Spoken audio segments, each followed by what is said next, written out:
Hi everybody, it's Brad from the Big Family Homestead, and in this video we are talking cows. Is it worth it or not? Well, let's chat it up. Let's get cracking. So one of the questions we get asked a lot because, well, a multitude of reasons, but we have a small homestead, only 1 acre, but we do have a milk cow, a mini Dexter milk cow. She's small. She's only about 500 pounds, and that's as big as she's gonna get. And she produces a lot of milk for us, and she does a great job, but one of the questions we consistently get asked is it worth it? So today we're going to tackle that question, and I figured the best way to do that is to go ahead and show you some math on it and then chat it up, and I'll tell you why we think the way we think and how we have come to that conclusion. So, well, here we go. Let me show you my calculations. Yes, I did say it, calculations. So look at this. Basically what we've got here is for us monthly, the alfalfa comes to about 40 bucks, hay comes to about 40 bucks, veterinarian and health. Now here's the thing, some months you're gonna need to use it and some months you're not, and I'm kind of lumping all of the cost of these things together in terms of, if you need some kind of spray for her horn because she got hurt with her horn, or you need to take her to the vet, some months you may have to spend 200 bucks, and many months you may not have to spend any at all. So I'm kind of rounding and just figuring that out and guesstimating, but that's kind of what we've come to. And we figured out the total for that is about 100 bucks. Now our dairy usage comes to about $250. Yes, $250. We have a big family, a lot of butter, a lot of milk, a lot of stuff, but consider the prices, guys. $6 for a gallon of organic milk. It's gonna come to a lot of cash. So $250 is absolutely not out of the ballpark for a lot of families, and that's where we're at.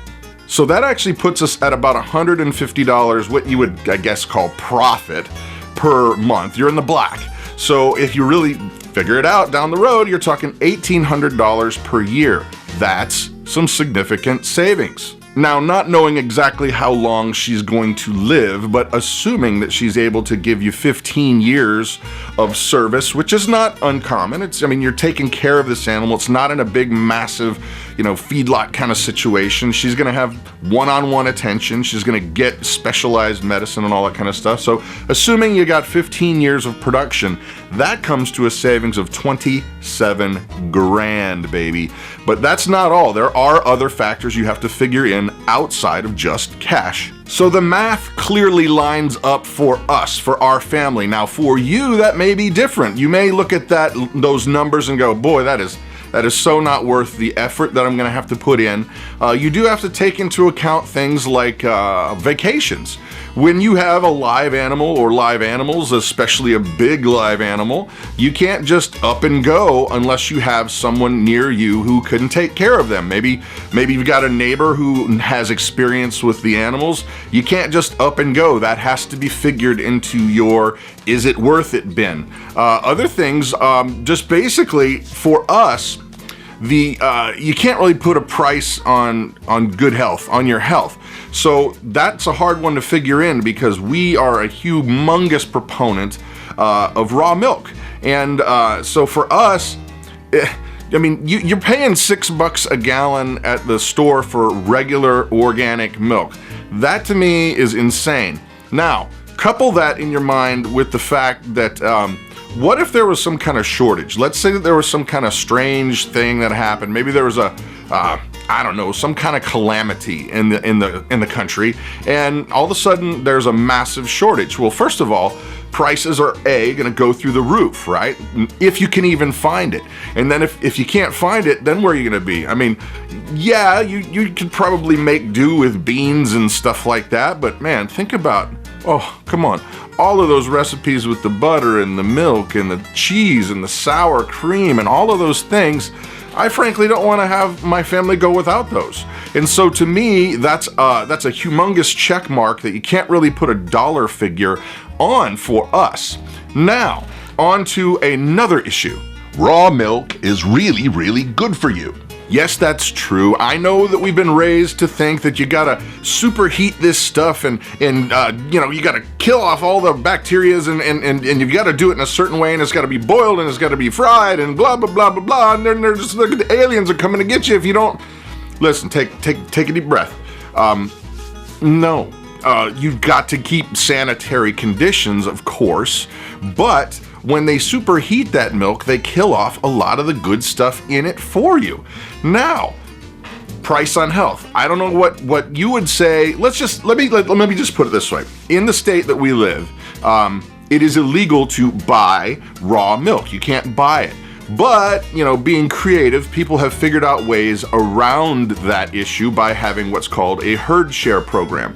That means that you got a farmer that has these cows, and if you want to get that milk from him, then you are going to purchase a share of the herd. So technically, part of that cow is yours. So you can have that milk as your portion of the herd share. There's a lot of hoops that you got to jump through and all that to make that happen. But the point of what I'm trying to get at with the raw milk is we were a part of a herd share not too terribly long ago, and the interesting thing that we found when we went and chatted it up with this farmer is he said that 90% of his customers, which there are many, are all doctors, nurses, and lawyers and people of, you know, a lot of education, a lot of medical, and they're really not having any issue with it, and he's never had an issue with the health.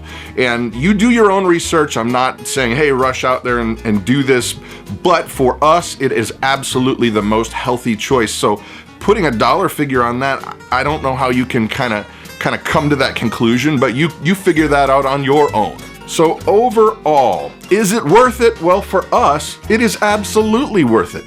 The money is there. The health issues for us are there. Supply issues. What if there was some kind of weird situation where you can't get all of those goodies that we know and love and want and yes? Well, we're covered there. And you know, the issue of saying, well, you know, you can't go on vacations or whatever, I'm sure you could find some kid that lived around you that would, you know, come on over and make a few bucks here and there watching the, you know, feeding the animals, making sure they're cared for. But realistically for us, it's a no-brainer. You absolutely do it. When we first started out doing this homesteading thing, the first animal we had were chickens, you know, and that quickly became a no-brainer. It's the same thing with the cow. The money's there, all of those things, we lined them all up. And so anyway, there is the answer to the question for us. It's silly for us not to go down that road, but for you decide all those things, you know, go down the list, check the boxes, look at your budget, look and see what it is, and you decide for yourself. But for us, well, you got your answer. Please share the video if you liked it. If you didn't, well, sorry about your luck, and I'll you know, double your money back guarantee on the time. So yeah. Anyway, Brad with the Big Family Homestead. You guys have an amazing day.